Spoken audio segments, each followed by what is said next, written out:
chat? We are back in MGG with another banger video. Alright, it's been a minute. I mean, it's been like a day since I posted my last video, but we're back with another talking top hat video, bro. I'm loving this guy's channel. He's been blowing up. Like, this is that good enough channel all over again, bro. He's really making some good ass content, and I love it. And this video is about the most painful fast food deaths ever. What? How do you die in fast food? Like, what are they? Like, what? You throw some oil on? Like, how are these people dying while making fast food? Like shootings? Like, if somebody comes in the store and starts blasting, somebody tries to rob the store and then shoots somebody. Like, how are you dying? Like, I don't know. Like, an explosion in the kitchen? Like, bro, I don't know how people are dying in fast food, but this video covers the worst of the worst, right? The bad of the bad, right? But anyways, like, share, subscribe. Let's jump straight into this. Probably a banger video, let's be honest. Raise the roof. It was just another Saturday night in Harriman, Utah, a quiet suburb 30 minutes outside Salt Lake City. At a local Domino's, orders were taken, pizzas were baked, and both customers and employees alike conversed with each other. Since I'm closing tonight, can I get the ox? No. Bro, please. No. Please. No! Stop asking me. Just... Can you get the ox? Like, to play music on the restaurant? shut up and make pizzas. My ox is so good, man. Just look. I got Lil Poomp, 6ix9ine, Diddy, and Bebopa. Bebopa? What? Bedoa Budi.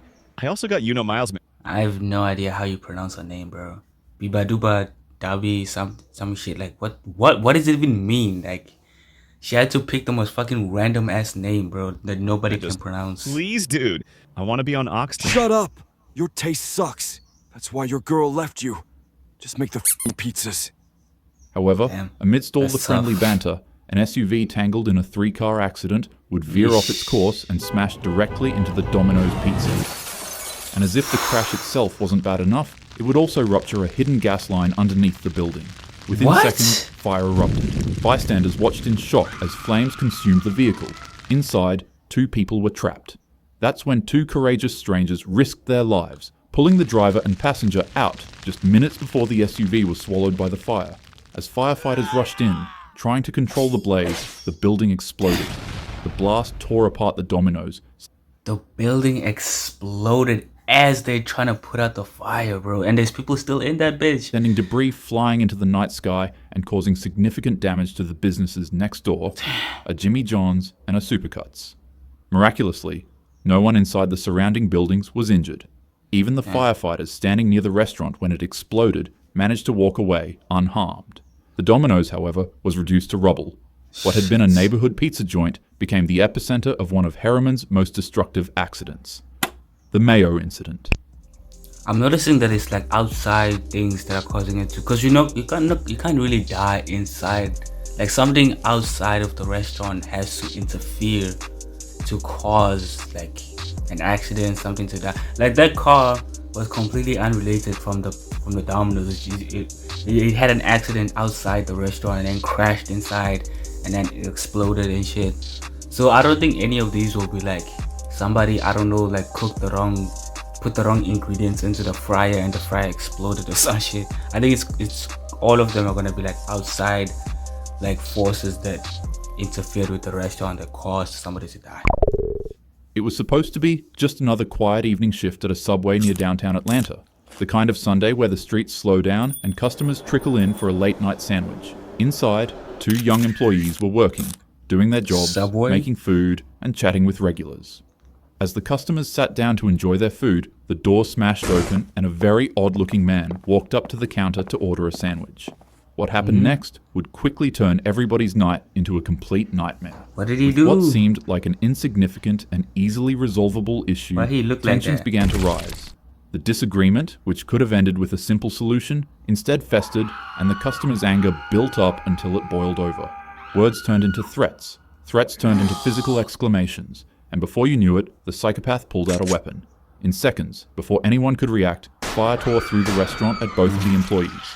The 26-year-old woman immediately collapsed behind the counter, fatally wounded, and her 24-year-old co-worker was also terribly struck. He just came in and just shot him. Like, he was pissed off, he was mad about something, and he just shot the flipping worker, bro. But they somehow clung to life. To make it worse, the victim's son was inside the store and witnessed all the horror unfold. Police later arrested the suspect, a 36-year-old man who lived just across the street.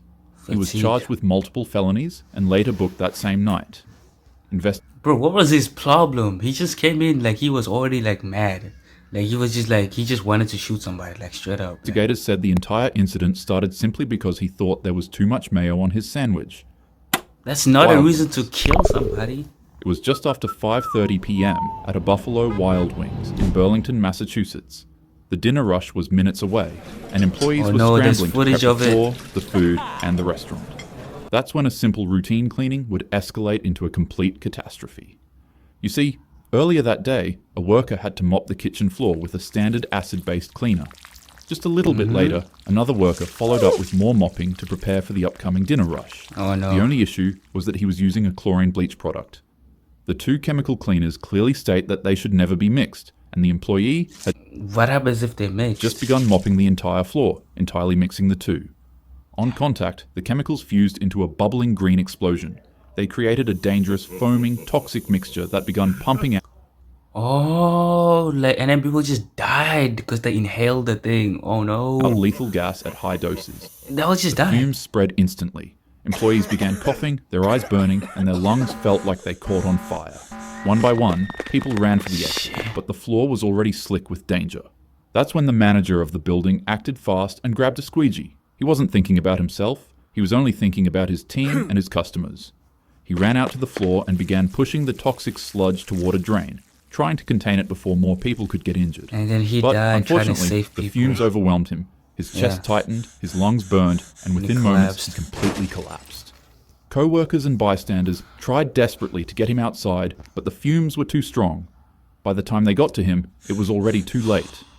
13 people were hospitalized that day, and Damn, how that's so random, bro.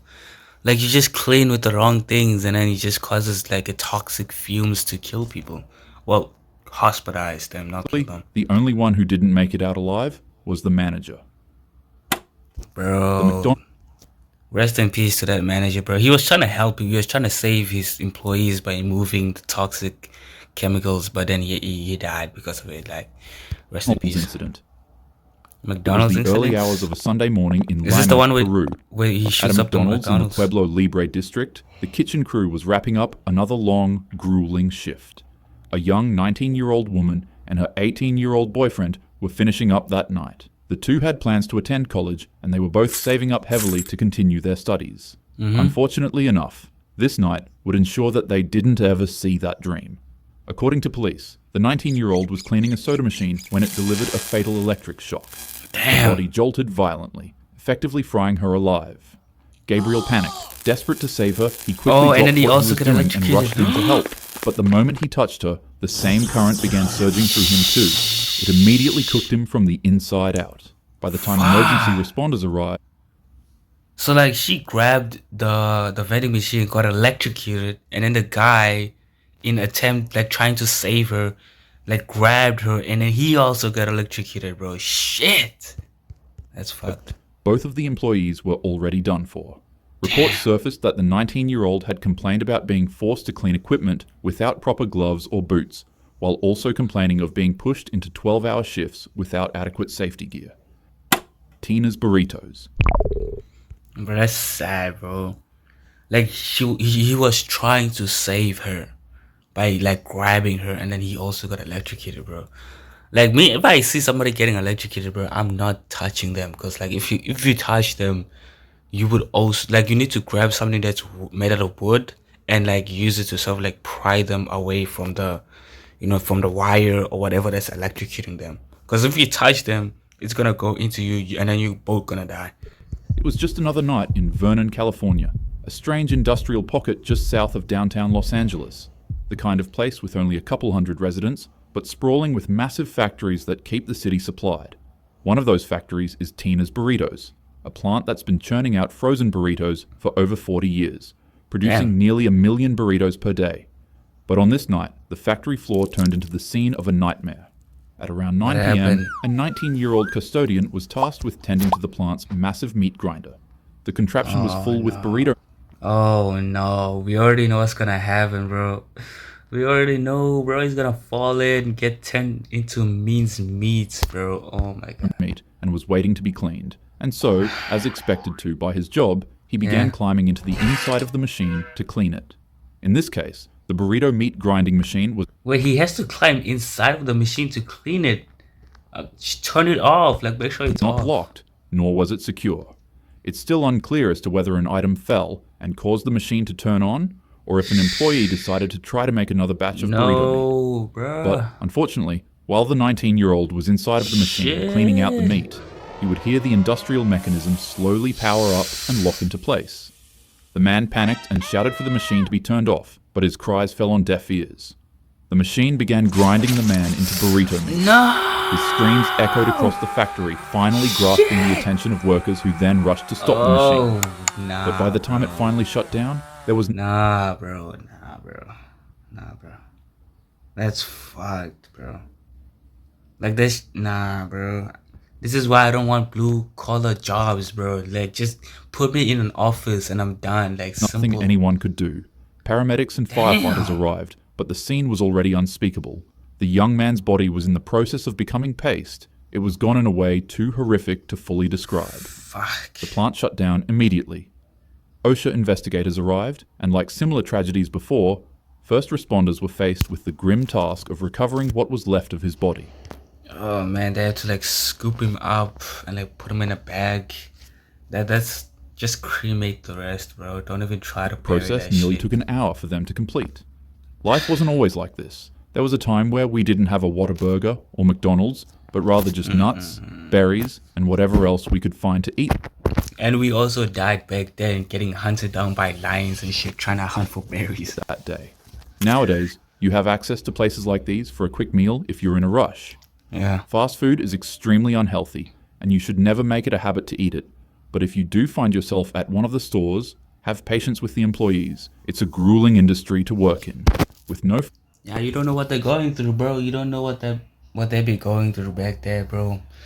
Just be respectful. Further ado, have a happy day. Alright, that was your video, man. Shout out to Talking Head. Go subscribe to his channel. His channel is going crazy right now with the videos. He's posting like actually like regularly. I think he's posting like every week, right? Like one video every week. It's fun, it's hilarious, it's a bit gruesome, as you saw earlier on. So if you're gonna check him out, just know that some of his videos are a bit graphic but still entertaining at the same time. But like, yeah, shout out to him. He's great, right? And anyways, that's it for today, guys. I'm gonna end it here. Like, share, subscribe, hit me with a sub. I want to get to 1,000 subscribers. By the way, thank you all for 700 subscribers. I appreciate it. Y'all are awesome, right? But anyways, I'm gonna end it here. Like, share, subscribe, and yeah, I'll see y'all in my Discord. Join my Discord, and yeah, peace.